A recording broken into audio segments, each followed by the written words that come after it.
Live from the Script Studios, this is San Diego's news source, 10 News. And he was living on the streets of San Diego shortly after coming home from deployment.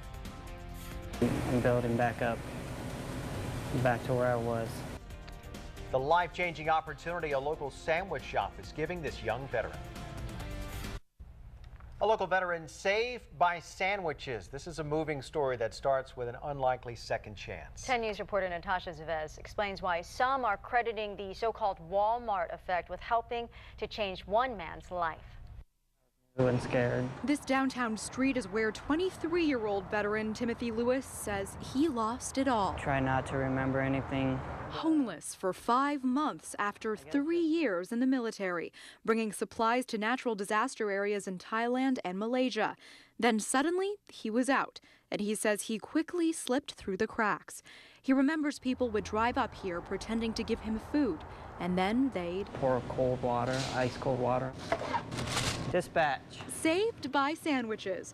80 job applications later, all it took was one Point Loma business saying yes.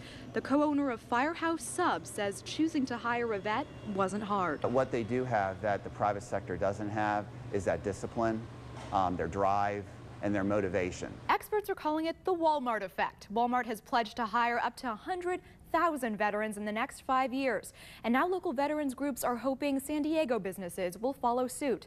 A local study shows we need it. Among young veterans, 13% are unemployed. This is the time when we have a largest number of unemployed veterans engaged in the job search. Jack Harkins of the United Veterans Council of San Diego County says local veterans like Lewis depend on small businesses for jobs. The great pledge of Walmart for 100,000 jobs is going to answer some veterans' jobs, but it won't meet all the needs in San Diego.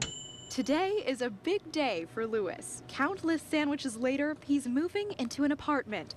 He says he knows most people dread moving. I don't. I'm building back up, back to where I was. And I'm just gonna hope not to fall again. Natasha Zves, Dispatch. 10 News. Good for him. Now, 10 News spoke with Lewis today. He says he is loving his new apartment. Meanwhile, Firehouse Subs restaurants say that they're continuing to do good. They raised more than $23,000 for local firefighters, and they'll be giving San Diego firefighters safety equipment just a week from tomorrow. That's great.